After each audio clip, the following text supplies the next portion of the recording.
And we back, and we back, and we back, and we back. Hello, everyone. Welcome to SAUNAIE. I'm your host, XO. This is your first time listening, man. Welcome in. Welcome to the show. Thank you for tuning in. Thank you for taking the time out your day, wherever you at, to tune into this episode. If you tuned in last week, you already know what we talked about. Giving ourselves permission to begin again. And the love y'all showed me for that episode, man, I'm extremely grateful for. And that love really reminded me of why I'm doing what I'm doing with this podcast, with this platform, and just being more appreciative of you guys and understanding it's not just about me. It's about you guys, because at the end of the day, I do want to help and serve you guys any way I can when it comes to the mental health space. So I do appreciate y'all tuning in today. Last episode, like I said, we had great reviews, great feedback on it, and everybody loved how vulnerable I was when speaking about beginning again. And that's just what we have to do wherever you at in your life. If you are contemplating, should I start over? Should I start fresh? Should I start at all? Last episode would be great for you to listen to, just to give you some insight on how to begin again if that's something that you want to do. And I believe we all need to do begin again when it comes to certain things in our life. But let's kick it forward to today's episode. We're keeping that same energy, but we're diving into something a little deeper. Something that I've personally been wrestling with, and I know I'm not alone on the boat with this one.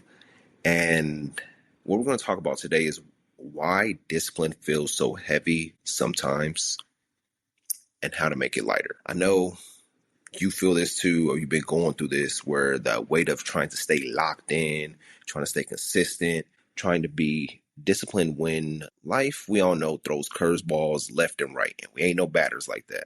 And a lot of us end up associating discipline with struggle. Like, if it doesn't hurt, it doesn't count. If it's not hard, it's not worth it. But I was stuck in that delusion. But I really had to sit down with myself and really think, like, is this healthy? When it comes to discipline, do I have to hurt to make sure it counts? Does it have to be, I got to get over all these hurdles to make it count when it comes to discipline? And that's something I wanted to unpack today, and maybe help you redefine what discipline can look like and feel like in your life. So that's what we're going to jump into today, really discussing how to handle discipline and make it feel lighter. And I think it really starts off with, like, most people misunderstand discipline. Like, real talk, discipline has been so emphasized over this past, I'm gonna say, decade, when it comes to, like, social media, when it comes to personal development, self-improvement, and things like that. It's like, you got to be disciplined. You got to wake up at 4 a.m. every day. You got to do this, do that. And overall, though, somewhere along the way, we started believing discipline is about forcing yourself to do things you hate. I know I'm not alone in this, because that's what I be feeling like sometimes too when it comes to discipline. I got to be disciplined, but I don't want to do this. And having those pep talks with yourself, like, it's like some type of punishment, and that's not what it's supposed to be. Like, you have to wake up at 4 a.m., drink a gallon of water, run 5 miles, eat plain chicken breast, and meditate for an hour just to say, I'm disciplined. Doesn't that sound like, I want to say, goofy in a way, to where it's like, you got to do all this to say discipline, but at the end of the day, no, that's not discipline. That's punishment. Don't get me wrong. There's some people that really stuck to this discipline, stuck to this routine. Maybe they're doing 75 hard, but real discipline is protection. Discipline is a boundary you set for your future self. It's the agreement you make with yourself to honor who you're becoming, not just who you've been. It's not meant to crush you. It's meant to carry you.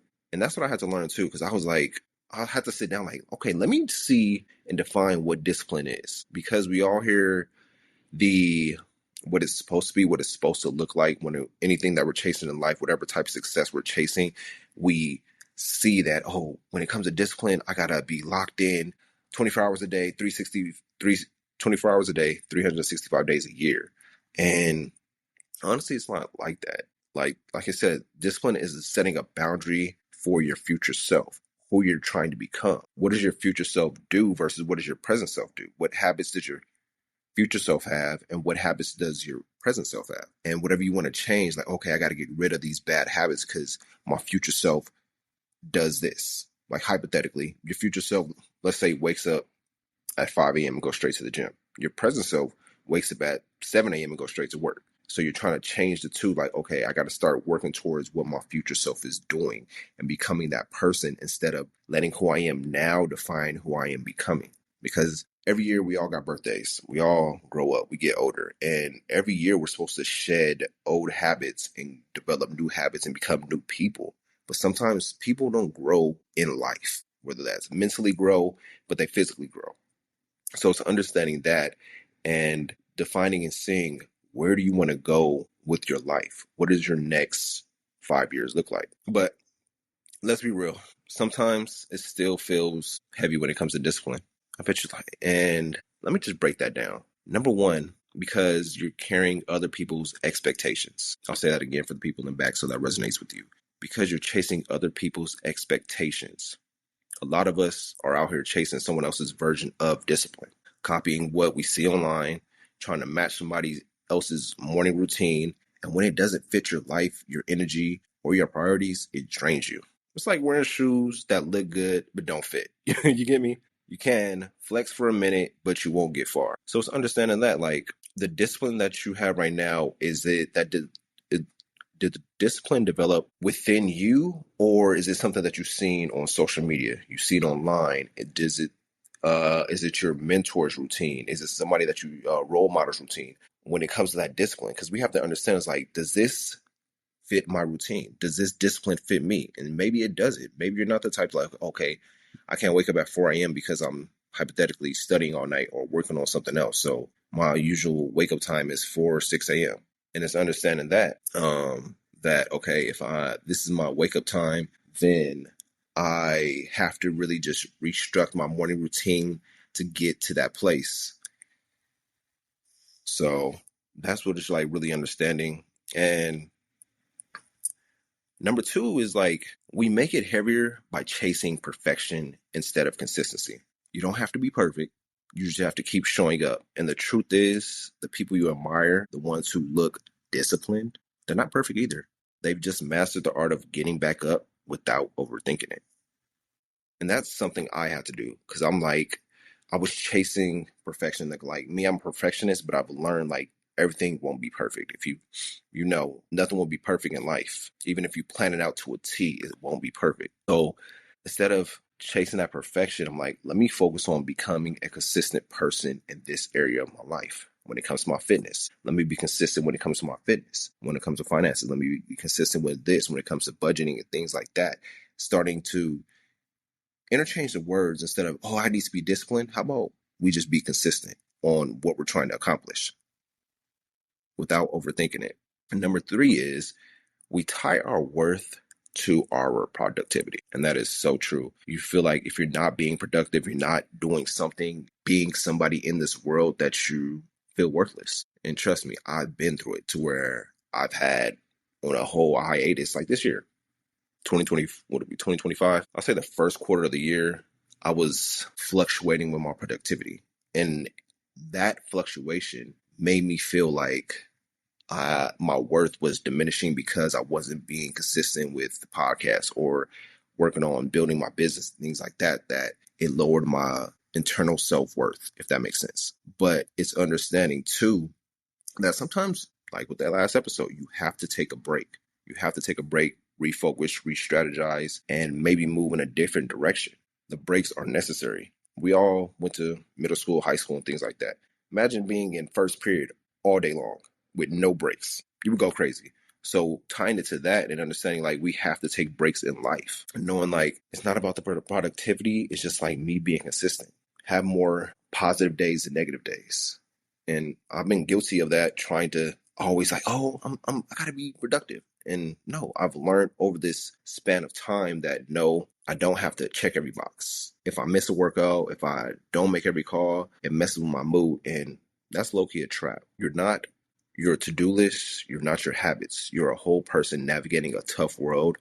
And grace belongs in your discipline too. Applying ourselves with grace and understanding, like, we're going to miss a workout. We're not going to accomplish what's on our to-do list today. It's like, as long as you do 75% and really look at it from a wider spectrum. And I think we live on a day-to-day basis, but it's like, let's zoom out, do a little bird's eye view, and seeing how things look on a weekly basis, monthly basis, and yearly basis, and judge it from that instead of judging it on the day like, oh, I missed the workout today. Oh, well, it happens. Like, me, this is so relatable to me. This week, I've only had one workout, but it was a crazy intense workout, but I'm still making sure I'm eating right too, doing my home push-ups and things like that at the house. But still, it's like, dang, I'm missing the gym. I'm missing the workout. And it's like, okay. It's like you don't want to put that too much pressure on your body. And understanding, giving yourself that grace too when it becomes too disciplined. Man, so those are really the three things when it comes to understanding how discipline is portrayed in our world. And I just want to break that down for you guys. And then now we're going to move on to the next segment, which is basically how to make discipline feel. So how do we do that? First, focus on identity and not tasks. Instead of saying, I have to be disciplined today, start saying, I am a disciplined person. Move like it's already a part of you, because identity drives behavior way more than motivation ever will. And it's understanding that too. When it comes to habits too, discipline and things like that, one of my favorite books that I recommend is Atomic Habits, because it'll help you be more understanding of this. It's like, okay, I don't have to be disciplined. I just have to be a disciplined person. And what does a disciplined person looks like? And sometimes you got to write it out. I think with the chaos of life that we never take the time to sit down, think, and just in quietness, whether that's you freshly off work and you get home, you in your driveway, and you sit in your car and just thinking. Give yourself 5 to 10 minutes just to think. Think how the day went. Think about what you want to accomplish for the rest of the day. Think about, okay, if you have a family, okay, I'm about to walk in the house. I know my kids will be coming at me doing their homework or trying to play some games or whatever it may be. I got to be prepared for that. But still taking that time for yourself, because at the end of the day, self-care is healthcare. So making sure you're taking care of yourself in the long run, doing the little things. And number 2 would be make the hard things smaller. If getting up early feels impossible, start with getting up 15 minutes earlier. If you're avoiding that workout, commit to 10 minutes. If you're dreading, that conversation, send a text. It's all about the small wins that you stack up. And it's like, as humans, we like to, this is hard to do, but it's understanding like, let's chip away at it. Of course, it's hard to do in the beginning, but once you break it down into small steps or into the little puzzle pieces, then you understand like, okay, I'm just stacking small wins to get to my ultimate victory. That's why when it comes to sports, baseball, basketball, football, they got to stack those small wins until they get to that championship. Because over time, that builds your mental, physical, and spiritual health to go where you need to go, to what you're trying to accomplish. And the third one is build habits around who you want to be, not what you want to accomplish. Goals are cool, but identity sticks. If you want to be the type of person who takes care of their mind and body, then let your habits reflect that, even in small ways. Drink your water, go for a walk, turn your phone off before bed. It all adds up. And lastly, leave room for bad days without quitting. You're not going to win every day, and that's okay. Progress isn't about being perfect. It's about being present. Show up how you can with what you have. So I hope that was helpful and beneficial for you. I hope y'all took notes. If not, you can rewind back and just listen over again. Here's my challenge for you for this week. Pick one area in your life where discipline feels heavy. Maybe it's your health, your finances, your content creation, whatever it is. And this week, shrink the task and change the language around it. Instead of, I have to work out today, say, I am someone who moves my body because it makes me better. Instead of, I have to eat clean, say, I take care of my body because I value my energy. Words matter. The way you talk to yourself matters. If you feel like sharing a story or sharing where you're struggling when it comes to discipline, hit me up. Follow me on IG, Twitter, TikTok. Tag me in your post or your story. Let's hold each other accountable and make discipline lighter together. But I appreciate y'all. Thank y'all for tuning in. Share the show with a friend, whoever you think this will benefit. Share this with them. Share with a family member. Share with a coworker, whoever it is that listen to podcasts. You're like, this is a good podcast. I truly appreciate if you do. Leave a review if this is your first time listening. Thank you for letting me, allow me to be a part of your day. But with that being said, next episode, we're going to talk about how to stop negotiating with yourself. You know those little mental debates we have. Should I get up? Should I skip today? Should I hit snooze one more time? Yeah, we're going to kill that noise. So tap back in with me for the next one. As always, thank you for listening and for being a part of the SAUNAIE family. I love you. I appreciate you. And if this episode hit home for you, drop a review, share it. Let's keep the momentum going. Enjoy y'all weekend. I'll see you back again next week. Thank you for tuning in to Sauna.